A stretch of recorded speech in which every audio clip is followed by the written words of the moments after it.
2023년 가을 동해 바다 위에 한 척의 목선이 파도를 가르며 남쪽으로 향하고 있었습니다. 33시간의 긴 항해 끝에 북한을 떠난 서명순 씨의 새로운 인생이 시작되었습니다. 오늘은 평양 출신 서명순 씨의 탈북과 정착 과정, 그리고 북한 사회의 변화된 현실에 대해 들어보겠습니다. 서명순 씨에게 탈북은 계획된 일이 아니었습니다. 2023년 어느 날 조카가 이모, 한국으로 가자라고 권했고 거의 준비 없이 짧은 시간 안에 급하게 결심하게 되었다고 합니다. 조카의 한마디가 그녀의 인생을 완전히 바꿔놓은 순간이었습니다. 탈북을 결심한 배경에는 북한 사회의 변화가 있었습니다. 코로나19 이후 북한 내부 상황이 더욱 어려워졌고 주민들의 생활고가 극심해졌습니다. 특히 여성들이 겪어야 하는 사회적 압박과 경제적 부담이 날로 가중되고 있었습니다. 동해 바다를 건너는 길은 험난했습니다. 목선에 의지한 채 33시간 동안 파도와 싸우며 북방한계선을 넘어 한국 영해로 들어왔습니다. 이 과정에서 북한 경비정의 추적을 2시간 동안 받았다고 합니다. 생사를 가르는 순간이었습니다. 바다를 통한 탈북은 위험하지만 직접적인 경로입니다. 탈북자 사회에서는 이렇게 바다를 통해 한국에 도착한 사람들을 직통생이라고 부릅니다. 중국이나 동남아시아를 거치지 않고 직접 한국으로 온 사람들을 말하는 것입니다. 최근 몇 년간 북한은 코로나19 방역을 명분으로 중국과의 국경을 철저히 봉쇄했습니다.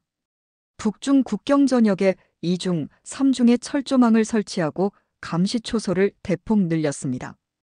호수와 군사시설이 없는 곳은 모조리 철조망이 쳐졌고 압록강, 두만강, 백두산 기슭은 기본이고 기나긴 서해안, 동해안마저 모조리 철조망이 새로 생겼습니다.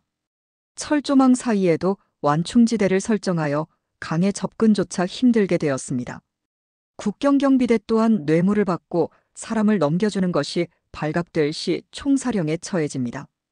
국경지역에서 활동하던 브로커들도 도강이 물리적으로 불가능해진 이상 탈북 브로커로 돈을 벌 수 없게 되었고 보위부의 집중 단속도 벌어져 브로커의 90%가 사라졌다고 합니다.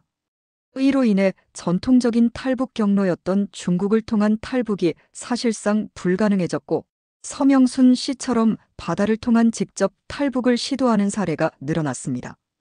2023년에만 여러 차례 동해와 서해를 통한 목선 탈북 사례가 보고되었습니다.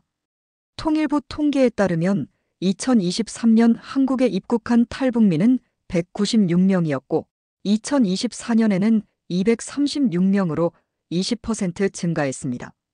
이는 코로나19로 인해 급감했던 탈북자 수가 다시 증가 추세로 돌아서고 있음을 보여줍니다. 하지만 여전히 과거에 비하면 매우 낮은 수준입니다. 2000년대 중반에는 연간 2,000-3,000명이 입국했던 것과 비교하면 10분의 1 수준입니다. 서명순 씨는 평양 출신이라 억양이 서울말과 크게 다르지 않다고 생각했습니다. 함경도 사투리만큼의 차이는 없을 것이라 여겼지만 현실은 달랐습니다. 여전히 말투가 티가 나서 조선족이냐는 오해를 종종 받아요. 지하철 등 공공장소에서 말을 하면 어디서 왔느냐는 질문을 받게 되고 북한 출신이라는 사실을 숨기려 연기를 해야 하는 상황도 있었다고 합니다. 이는 많은 북한 이탈 주민들이 겪는 공통적인 어려움입니다. 언어는 단순한 소통의 도구가 아니라 정체성의 문제입니다. 북한에서 사용하던 말투와 어휘가 남한 사회에서는 이방인의 표식이 되어버리는 현실. 서명순 씨는 말만 하면 어디서 왔느냐고 묻는다며 답답함을 토로했습니다. 실제로 북한 이탈 주민들의 주요 출신 지역인 함경북도나 양강도 지역의 방언은 서울말과 상당한 차이가 있습니다. 국어학자들이 육진방언이라고 부르는 이 방언은 제주어 다음으로 서울말과 차이가 심한 방언으로 꼽힙니다. 평양 출신인 서명순 씨도 예외는 아니었습니다. 이런 언어적 차이는 단순한 발음이나 억양의 문제를 넘어서서 사회적 편견과 차별로 이어지기도 합니다. 많은 북한 이탈 주민들이 취업 면접에서 말투 때문에 어려움을 겪거나 일상생활에서 시선을 받는 경험을 합니다. 서명순 씨는 북한 출신이라는 것을 숨기고 살아야 하는 것이 가장 힘들다고 말했습니다.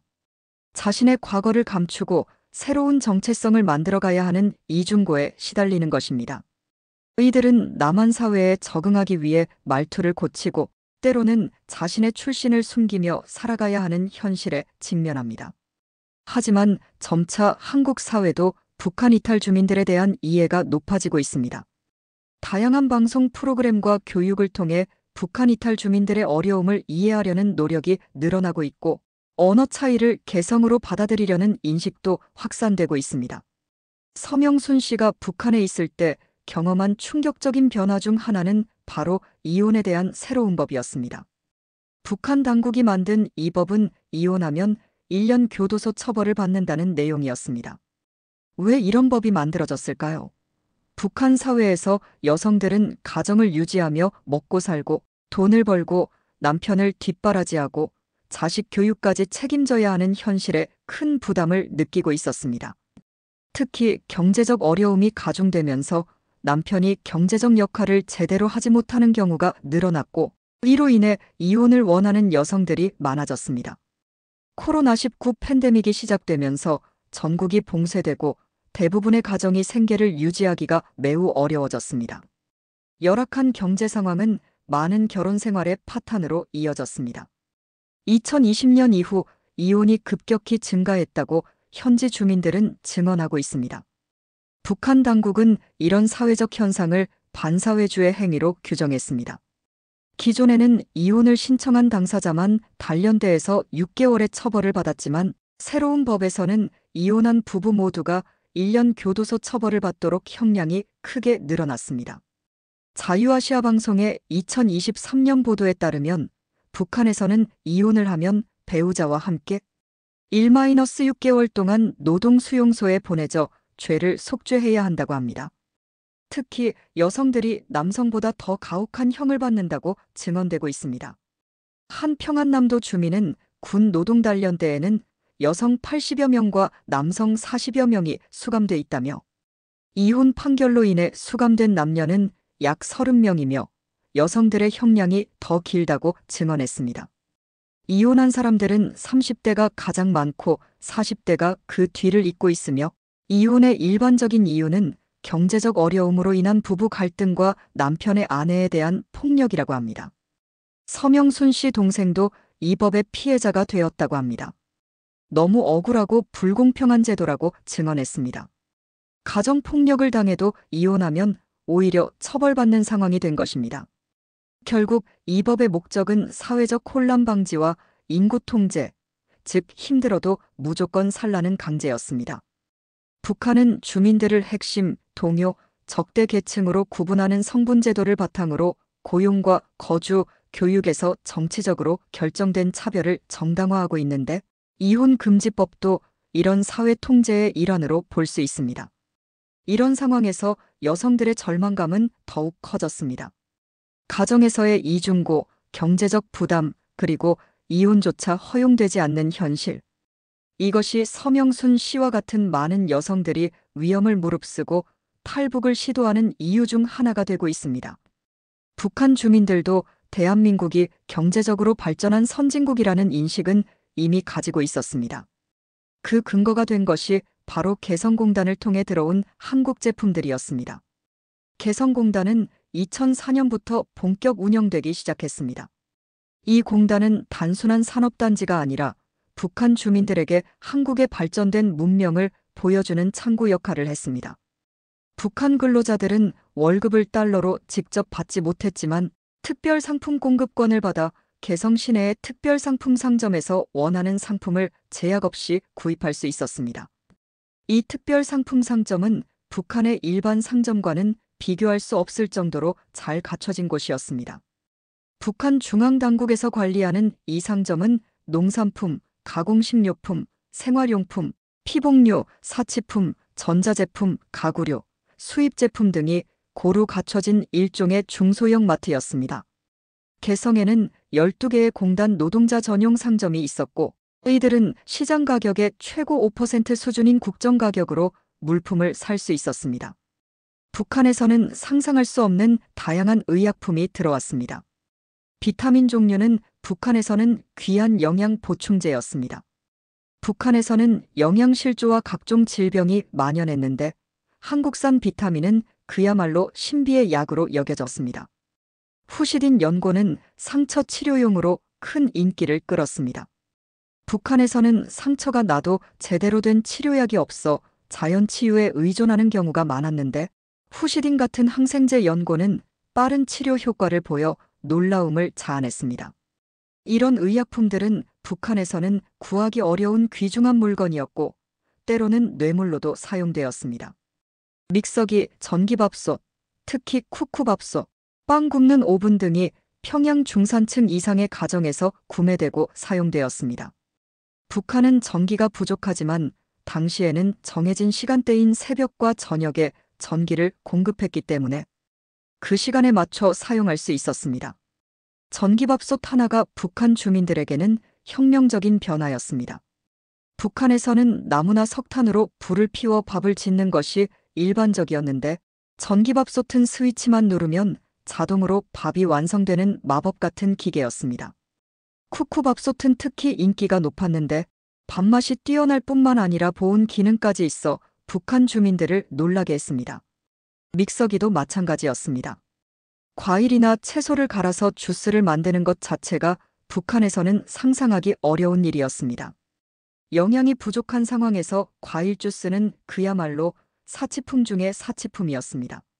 전자제품을 직접 보고 쓸 때 북한 주민들은 이게 진짜 발전된 나라구나 하는 것을 체감했습니다. 단순한 기능의 차이가 아니라 삶의 질 자체가 다르다는 것을 깨닫게 된 것입니다.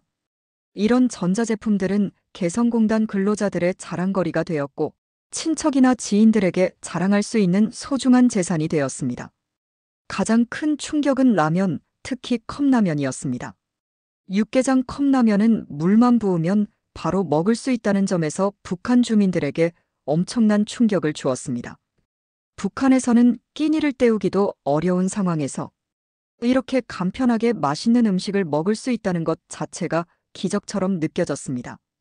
가격은 약 1,000원으로 당시 북한 돈 가치로는 매우 비쌌습니다. 북한 일반 주민의 월급이 몇 달러에 불과했던 상황에서 1,000원짜리 컵라면은 그야말로 고급 음식이었습니다. 일반 서민들은 특별한 날 한번 사 먹어보자 하는 수준이었습니다. 맛과 편리성도 놀라웠지만 깔끔한 포장과 유통기한 표시까지 모든 것이 북한 사람들에게는 신기했습니다.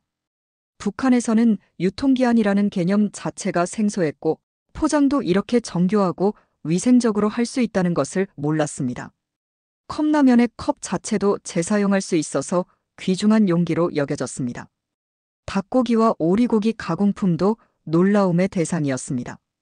북한에서는 즐겨서 먹기 힘든 고기인데 한국 제품은 부드럽고 뼈까지 연해서 신기하게 여겨졌습니다.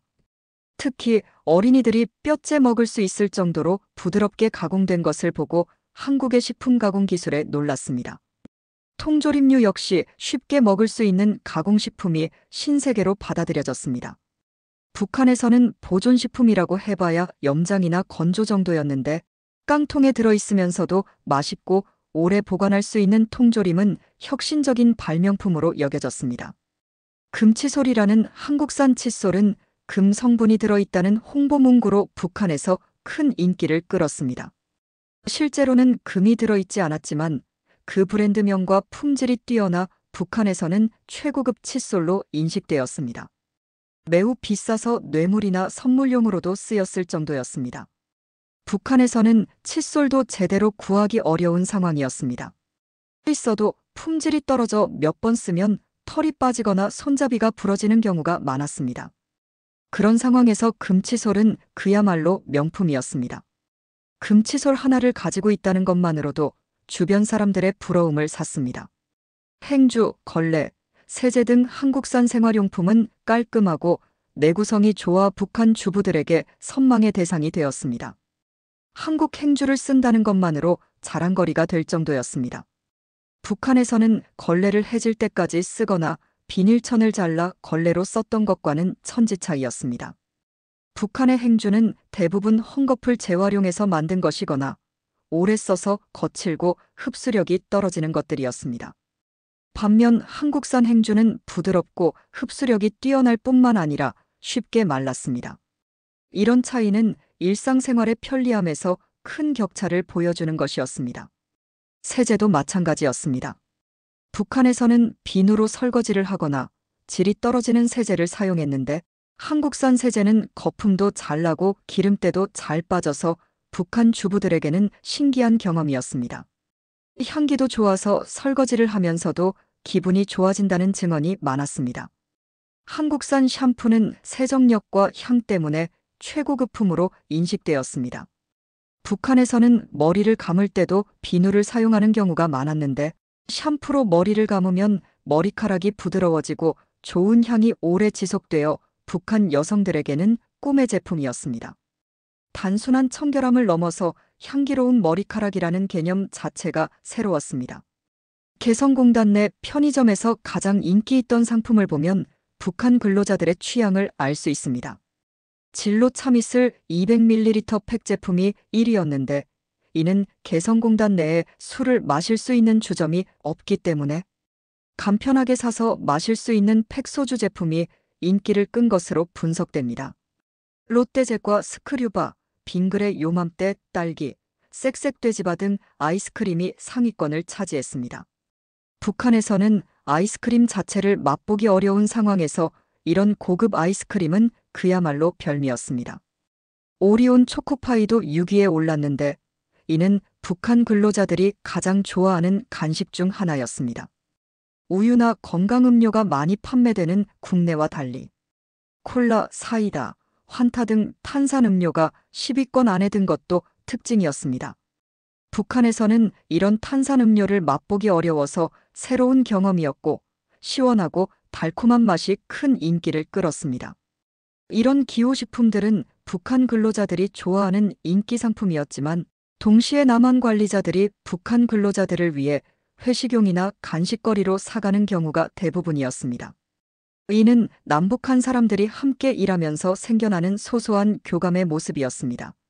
한국 제품을 접하면서 북한 주민들의 인식이 근본적으로 바뀌었습니다. 대한민국은 정말 잘 사는 나라, 기본적인 생활의 편리함이 다 갖춰진 사회라는 확신을 갖게 되었습니다. 북한에서는 일부 특권층만 가질 수 있는 제품이 한국에서는 누구나 쉽게 누릴 수 있는 일상적 생활 수준이라는 점이 큰 충격으로 다가왔습니다. 이는 단순한 물질적 풍요로움을 넘어서 사회 시스템 자체의 차이를 보여주는 것이었습니다. 개성공단의 영향은 개성지역 전체에 미쳤습니다. 개성공단 노동자들은 이런 남한산 재고 물량이나 자파물들을 장마당에 팔아 짭짤한 부수입을 얻을 수 있었습니다. 남한산 과자와 커피 믹스, 소시지 같은 기호식품들이 개성 장마당에서 큰 인기를 끌었습니다. 개성 마이너스 평양 간 고속도로를 통해 이들 남한산 물품들이 사리원, 평양, 남포 등 북한 주요 도시로 대대적으로 유통되었습니다. 1990년대부터 중국 동북지방을 통해 남한산 물품들이 들어오기는 했지만 중국 기준으로는 남한산 물품들이 심하게 비싼 감이 있었기 때문에 대대적으로 들여놓기에는 한계가 있었습니다. 하지만 개성공단을 통한 직접적인 유통망은 이런 한계를 극복할 수 있게 해주었습니다. 고속도로를 통한 직접적인 유통망을 활용할 수 있다는 것은 엄청난 이점이었고 이로 인해 남한산 물품들이 북한 사회 깊숙이 침투할 수 있었습니다. 자연스레 개성공단 직원들은 북한 기준으로 잘 사는 부유층이 되었습니다. 이들의 높은 구매력은 개성 전체의 경제를 활성화시켰고 개성 지역 주민들도 개성공단 직원들을 상대로 한 장사를 통해 많은 이득을 볼 수 있었습니다. 개성공단으로 인해 개성은 북한 기준으로 평양 라선, 남포에 뒤이은 상류층의 도시가 되었습니다. 개성공단이 들어오면서 개성으로 드나드는 사람들에 대한 관리가 엄격해져서 타 지역, 북한 인민이 개성에 들어가려면 서류 5장을 기본으로 제출해야 했습니다. 이는 역설적으로 개성의 특별함을 보여주는 것이었습니다. 개성공단이 설치되면서 개성 시내 지역에 상수도 시설이 새로 깔렸습니다. 북한에서 제대로 된 상수도망을 갖춘 도시는 평양이나 남포, 청진 등과 같은 극히 일부의 대도시에 불과하고 이런 곳도 1990년대 이후로 개보수가 부실하게 이뤄진 관계로 수도 시설이 노후화되어 제대로 된 급수가 되지 않고 있었습니다. 하지만 개성은 개성공단이 설치되면서 상수도 시설을 새로 설치했고 용수가 풍부하여 급수 제한 없이 마음껏 물을 사용할 수 있게 되었습니다. 북한이 잘 나가던 시절의 흔적으로 상수도 요금이나 상수도 이용상의 제한이 없었던 것도 개성 주민들에게는 큰 혜택이었습니다. 이런 변화들은 북한 주민들에게 한국 사회에 대한 동경을 불러일으켰습니다. 개성공단에서 일하는 것이 북한에서는 최고의 직장 중 하나로 여겨졌고 많은 사람들이 개성공단에서 일하기를 원했습니다. 하지만 개성공단에서 일하려면 철저한 신원조사를 거쳐야 했고 성분이 좋고 당에 충성하는 사람들만 선발되었습니다. 2016년 개성공단이 폐쇄된 후 개성 지역의 경제 상황은 급격히 악화되었습니다. 개성 출신 탈북자들은 생계가 막막할 지경이었다고 증언하고 있습니다. 개성공단이 개성 지역 경제에 얼마나 큰 영향을 미쳤는지를 보여주는 대목입니다. 서명순 씨가 한국에 와서 직접 느낀 점은 가난한 사람조차도 기본적인 생활 필수품을 편히 누릴 수 있는 사회라는 사실이었습니다. 북한에서는 최고급품으로 여겨졌던 것들이 한국에서는 편의점에서 쉽게 살 수 있는 일상용품이라는 현실. 비타민이나 후시딘 연고, 컵라면, 좋은 칫솔이나 샴푸 등이 특별한 것이 아니라 누구나 필요할 때 구입할 수 있는 기본적인 생활용품이라는 것이 가장 큰 충격이었습니다. 서명순 씨는 북한에서는 금칫솔 하나가 뇌물로 쓰일 정도로 귀한 것이었는데 여기서는 마트에서 몇천 원이면 더 좋은 칫솔을 살 수 있다며 놀라워했습니다. 이는 단순한 경제발전 수준의 차이가 아니라 사회 전체의 삶의 질 그리고 개인의 선택권과 자유의 차이를 보여주는 것입니다. 한국에서의 적응 과정도 쉽지 않았습니다. 물질적 풍요로움에 대한 감사함과 동시에 이런 삶이 당연한 것으로 여겨지는 한국 사회의 모습이 때로는 이해하기 어려웠다고 합니다. 사람들이 컵라면 하나 먹는 것을 대수롭지 않게 여기는 모습을 보면서 북한에서 그것이 얼마나 귀한 것이었는지 새삼 깨달았다고 말했습니다. 쇼핑을 할 때도 선택의 어려움을 겪었습니다. 북한에서는 있는 것을 사는 것이 전부였는데 한국에서는 같은 제품도 수십 가지 브랜드와 종류가 있어서 무엇을 선택해야 할지 막막했다고 합니다. 처음에는 마트에 가면 머리가 아팠다며 웃으면서 말했습니다. 하지만 이런 선택의 자유야말로 한국 사회의 가장 큰 장점이라고 느꼈습니다.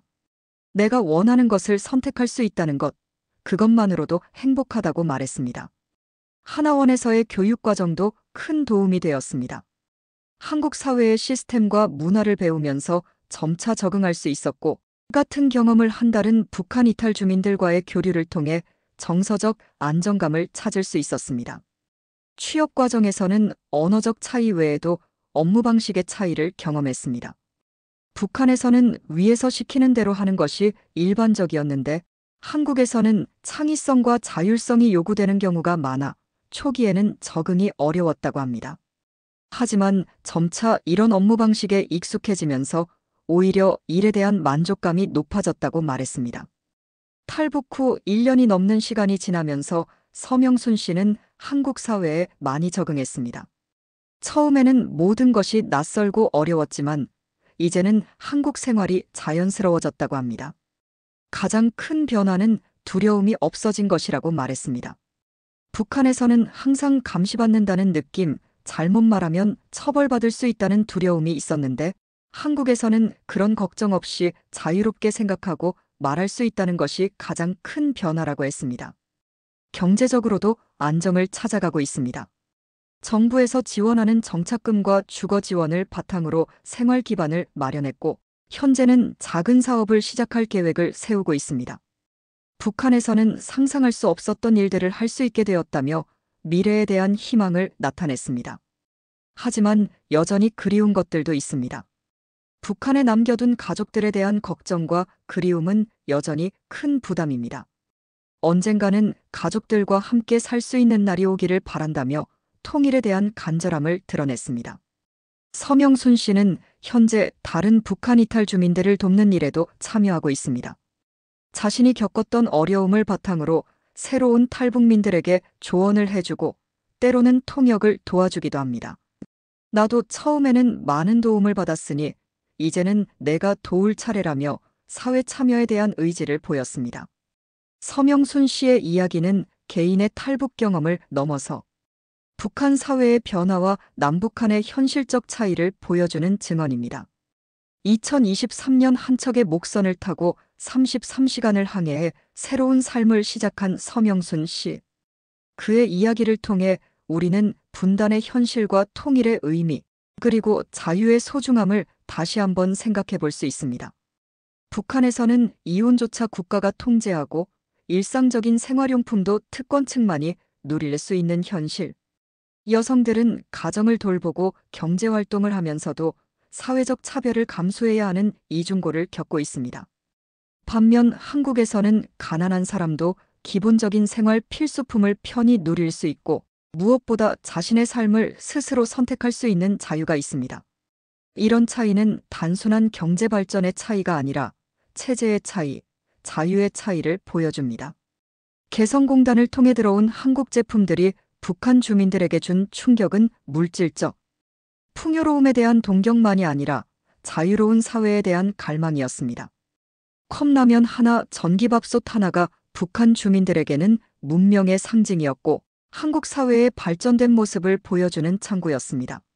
하지만 더 중요한 것은 그런 물건들을 누구나 자유롭게 선택하고 구매할 수 있다는 시스템 자체였습니다. 서명순 씨와 같은 북한 이탈 주민들이 우리 사회에 잘 정착할 수 있도록 돕는 것은 우리의 의무입니다. 그들의 경험과 증언을 통해 분단의 현실을 이해하고 통일을 준비하는 것 또한 우리의 과제입니다. 언어의 차이로 어려움을 겪는 것이 아니라 그 차이를 문화적 다양성으로 받아들이고 그들의 과거를 숨겨야 할 부끄러운 것이 아니라 존중받아야 할 삶의 이력으로 인정하는 사회를 만들어가야 합니다. 오늘도 어디선가 자유를 찾아 위험한 여행을 시작하는 사람들이 있을 것입니다. 북한의 엄격한 국경 통제로 탈북이 점점 어려워지고 있지만 자유에 대한 갈망은 그 어떤 철조망도 막을 수 없습니다. 서명순 씨의 용기와 희망이 헛되지 않는 사회, 모든 사람이 기본적인 자유와 인간다운 삶을 누릴 수 있는 세상을 만들어가는 것이 우리의 몫입니다. 그날이 오면 북한에 남겨진 가족들과도 다시 만날 수 있을 것이고 분단의 아픔도 치유될 수 있을 것입니다. 자유는 공짜가 아닙니다. 서명순 씨처럼 목숨을 걸고 찾아온 자유의 소중함을 우리가 기억하고 지켜나가야 합니다. 그리고 아직도 자유를 꿈꾸는 북한의 동포들에게 희망의 등불이 되어 주어야 할 것입니다. 시청해 주셔서 감사합니다. 구독, 좋아요, 알림 설정은 큰 힘이 됩니다.